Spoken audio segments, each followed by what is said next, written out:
Selamat pagi, selamat siang, selamat sore, selamat malam, kapanpun teman-teman menonton video ini. Kembali lagi bersama Dr. Amerta. Trading saham di GoTrade diklaim ilegal oleh Satgas Waspada Investasi.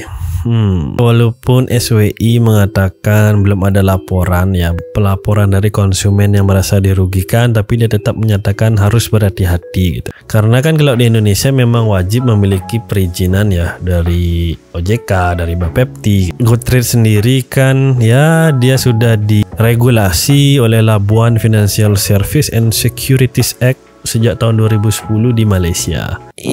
Saya gimana ya menjelaskannya ya?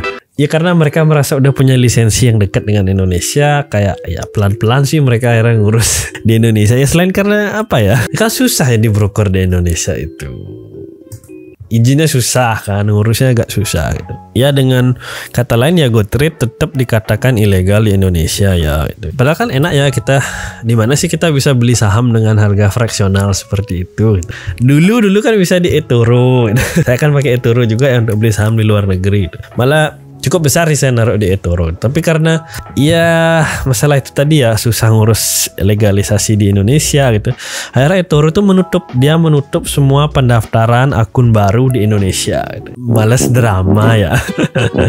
Tapi untuk yang sudah terlanjur deposit di sana, udah naruh dana cukup besar, masih diizinkan untuk bertransaksi seperti biasa. Misalnya deposit, withdraw juga seperti biasa gitu. Kalau saya di eToro itu, saya withdrawnya ke TransferWise, ke Wise bisa, ke PayPal juga bisa gitu. Jadi kalau teman-teman yang mungkin menerima gaji dari luar negeri ataupun menerima bayaran lah dari luar, bisa menggunakan TransferWise. Jadi TransferWise itu fee-nya murah banget. Kalau PayPal memang agak lebih mahal ya, sekitar 5%-an fee-nya itu, berasa sih. Ada link di bawah kalau mau daftar, silakan buka akun di TransferWise ya.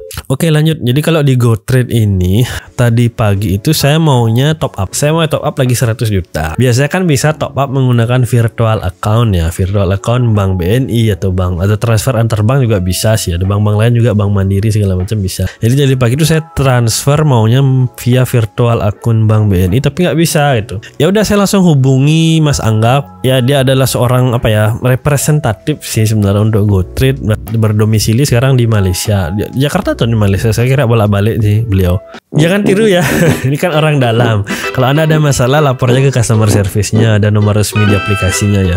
Saya tanya tuh, kok nggak bisa Mas, ada gangguan nggak di sistem pembayarannya itu? Terus dia bilang, oh halo dok, itu nggak ada. Apakah dokter menggunakan virtual account lama itu?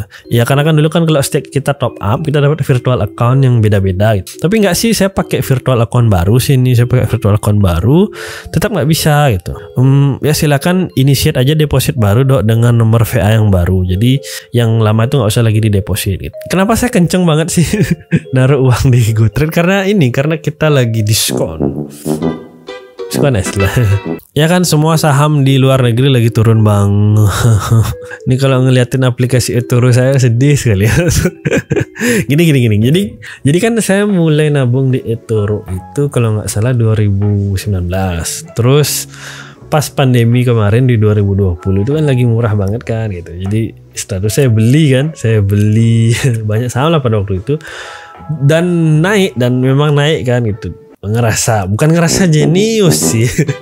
Tapi ya memang seperti itu karena momentumnya bagus ya, karena lagi pandemi turun terus kita beli. Cuma sekarang begitu memasuki 2021 terjadi perlambatan, tapi saya tetap DCA ya, dollar cost average. Ini memasuki 2022 ini udah turun sekitar 26%-an lah.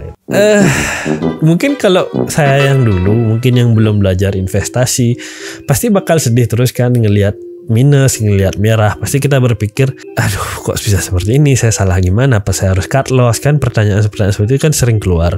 Tapi karena saya sudah belajar, karena kita sudah tahu ya, kita sudah memahami ya kondisi saat ini, yang seperti itu anggap hal yang lumrah di dunia saham. Kalau memang mau tenang ya jangan nabung di saham. Semua turun kok, Nasdaq turun, S&P 500 juga turun gitu. Karena apa? Karena kan lagi ada bukan perang dunia ya karena kan market tuh memang nggak seneng dengan ketidakpastian gitu. Makanya kayak Bitcoin juga turun kan gitu. Tapi sebenarnya selain itu ada alasan lain lagi, yaitu itu Amerika Serikat akan meningkatkan suku bunganya. Ya kan, karena kemarin itu sudah terjadi inflasi, mereka harus meningkatkan tuh interest rate-nya gitu. Jadi interest rate-nya katanya mau naik secara perlahan ya.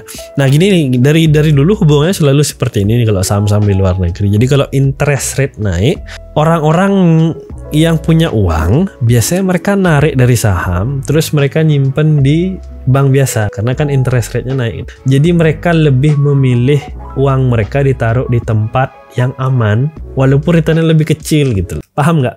Mindsetnya beda gitu loh. Iya, karena mungkin kan uangnya kan banyak gitu loh. Jadi kalau nggak masuk akal juga kan gitu. Kalau mereka tetap naruh di tempat yang volatilitasnya tinggi gitu loh. Kemarin itu kan mereka berbondong-bondong narik dari tabungan mereka karena interest rate-nya itu hampir menyentuh 0, jadi kan sama dengan 0 kan. Jadi nggak berkembang uangnya. Makanya mereka taruhlah di stock market. Tapi ya ini bukan bukan pertama kali hal seperti ini terjadi. Artinya bukan pertama kali ada isu perang, stock market jadi crash gitu. Justru inilah sebenarnya kesempatan untuk kita beli saham di luar negeri dengan harga diskon gitu. Iya, ini bukan financial advice, saya juga nggak disponsori oleh pihak manapun untuk bicara seperti ini. Ya, saya hanya menyampaikan berdasarkan apa yang saya amati dan apa yang saya akan lakukan gitu. Tapi teman-teman jangan salah ya, saya bukan menyarankan teman-teman untuk investasi di luar negeri gitu. Itu kayak BPJS Ketenagakerjaan kemarin ya. Dia punya dana kelolaan jumbo langsung minta izin investasi ke luar negeri. Janganlah bro, masih banyak kok perusahaan di Indonesia, prospek bisnis di Indonesia yang bisa dikembangkan itu loh. Banyak kan yang bilang, wah di Indonesia rugi beli saham di sini, nggak naik, nggak ada growth-nya gitu. Nggak sepenuhnya benar ya gitu loh. Ada kan perusahaan-perusahaan yang memang blue chip, yang memang bagus. Silakan investasi di tempat-tempat seperti itu aja, beli aja saham lokal di Indonesia.